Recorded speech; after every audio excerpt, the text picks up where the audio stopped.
Good morning, everyone. It's wee Paddy from across the shuck, and I'm talking to you from just about here. Um, what I've got for you this morning is the Spyderco Native 5, and this is the Salt series, which is a very interesting knife.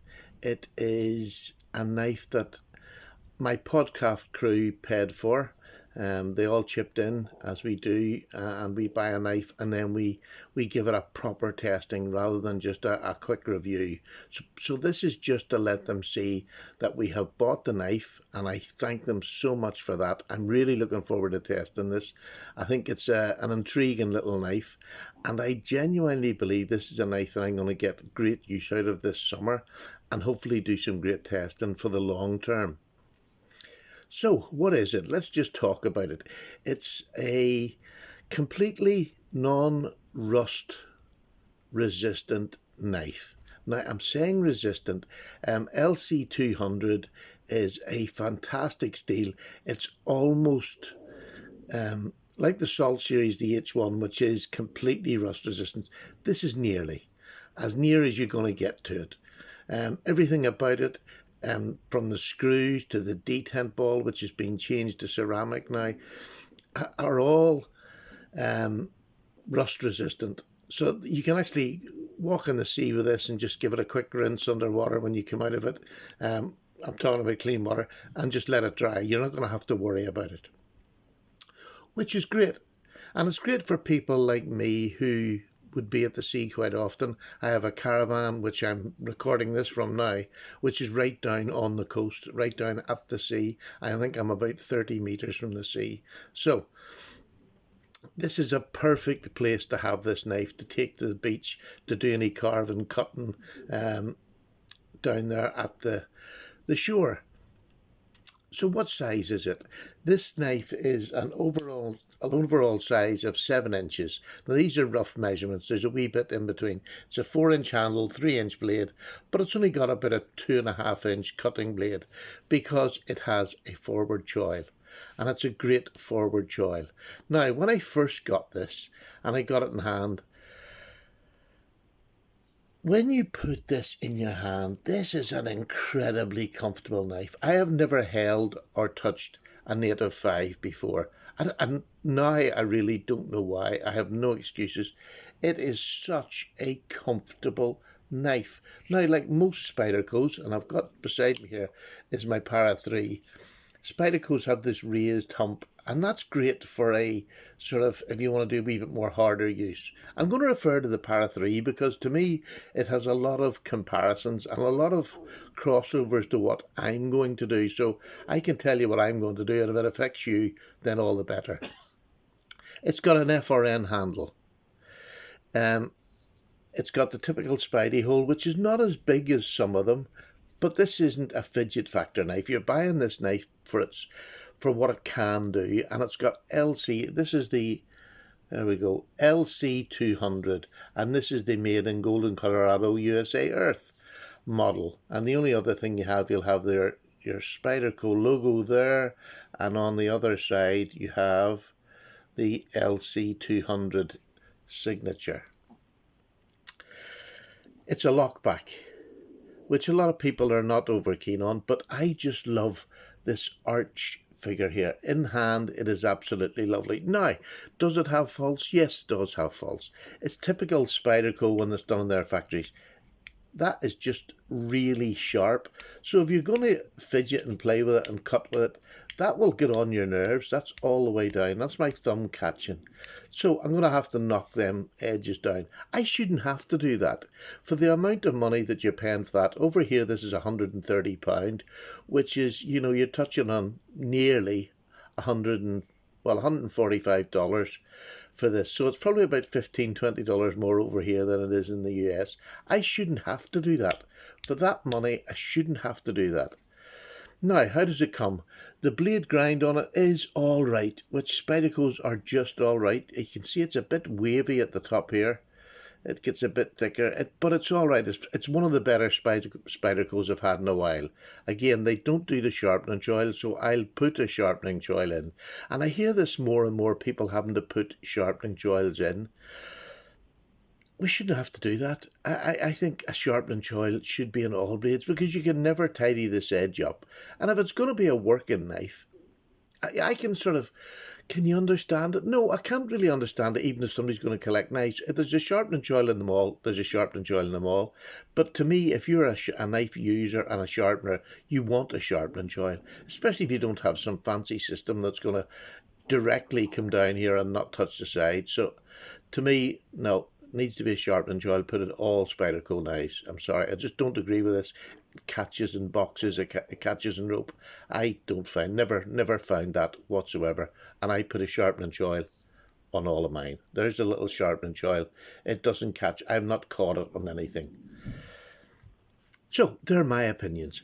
It's got the Biodirectional, and this is really good. And it's really good specifically for this because I'm down at the sea, in the sea, around the sea with wet hands. You do want Bidirectional. You do want this grippiness and your hands don't move. This is excellent. Absolutely first class. What else? The pocket clip, it's not a deep carry. This isn't a concealed carry. This is for down at the beach. You're going to use it. You can even take that off if you want and throw it in your pocket. But to me, it's a good spring retention, so this will do fine. I don't need to change this. I might, but I don't need to. And like I say, these are all rust resistant, so you're not going to have any problems with the metal parts in this knife.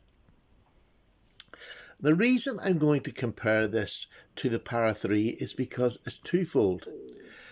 Now, the weight on this is, it's about 2.5 ounces. And even across the back, it's only 0.43, and I think the Para is 0.45 or something like that there. But the Para is roughly the same size. It's a little bit longer at 7.25, so a quarter of an inch longer, but you really can't even... It's quite hard to see when you put the two of them side by side. I said this weighs about 2.5 ounces. This weighs about 3.5 ounces, 3.4. So there's an ounce difference. I've got M390 in this one. This is a bento box exclusive one. So this is what I am now using more and more as my go-to EDC. I just think it is an amazing knife. I've fallen in love with it, which is a knife I didn't particularly like in the beginning. I like the PM2. I don't find it particularly comfortable. I find this incredibly comfortable in my hand. So having something, this is 3.5 ounces, this is 2.5. This is G10, which I prefer in a working knife that I'm going to do hard work with. This is the FRN lightweight model that I'm going to be using down at the beach. It's not going to be hard working, and maybe a bit of whittling at the most, which we're going to do anyway. I'm going to carve a spoon with this as part of the test of the blade steel, which is lc200. I've not seen anybody do the wood carving, so I'm going to do that very shortly, a wood carving with the lc200. I love this knife because I think it's practical, it's good, you can push, poke, it is a very secure knife. I love the G10 for longer term use. This in the hand is so comfortable. I love the fact that this is not raised because it's not a hard use knife. I don't need anything there to poke a shot. There's enough grip, like all Spydercos, there's enough grip in that forward choil. You can see it. It's absolutely perfect. Your hand's not going to move anywhere. The grip on top here is purposeful and properly done. So, like all Spydercos, it is just so efficient as a work knife. Now, the other things that I want to talk about this, I will use this probably in the winter more at home, but if I'm in jogging pants or if I'm in tracksuit bottoms, which I will be in the summer down at the sea, or a pair of shorts, this is going in it. This will stay at home. Dead simple. But even at home, away from the sea, like the Benchmade Bug Out, I love it because it's light and it's an easy carry. This will be getting transferred, but I'll be swapping between the Bug Out and this as a summertime carry. I can't see this being in my pocket down at the caravan at all. I just think it's the perfect knife for that seaside living. But even up at home, I can see this being used more It'll give me a change with a bug out. I tend to get sort of stuck with a bug out over the summer period because it's light. It's great for throwing in shorts. It's great for throwing in tracky bottoms. So, but this will be getting that sort of use as well, because don't forget, we sweat in the summer. The bug out is not rust proof. So if it's a sweaty, warm day, this again in the summer is just a faultless carry. It's just great because it can do as much work as I'll ever want to do, as most people are ever going to want to do when they've got a pair of tracksuit on, tracksuit bottoms on. So my first impressions of this are so positive, and I didn't expect it. It has shocked me completely. As I say, I've never even thought of buying a Native 5. I thought because I had the Para 3, that was me with Spyderco's, as far as this size knife. I've got a Delica, so, between that and the Delica, I'd got what I thought was enough. I've got a Para 2. I've got enough Spyderco's that I didn't think I needed another one in the 7-inch range. Wrong. I've fallen for this wee knife. The fact that it's a backlock really is no problem. If you hold a backlock down here and flick, Spyderco's are good. And this will get better with use. This is still stiff. You don't flick it open. You do that to get it open. And it's perfectly serviceable. Absolutely. I have no problem with this. This is not what I would take out if I want to fidget. If I want to fidget, I'll take this out and have it sitting by my seat.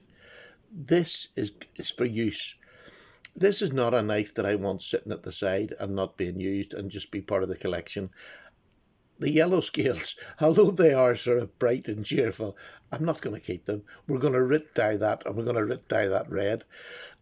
I'll probably do that this weekend down the caravan. I'll bring the rit dye down here and do it. I have to go home for a couple of days on Monday. We're babysitting because one of my daughters is still working, so she needs, with the kids not at school, she needs us. So that's my first look and my first impression of the Native 5 Salt series. I have been shocked at how nice this knife is.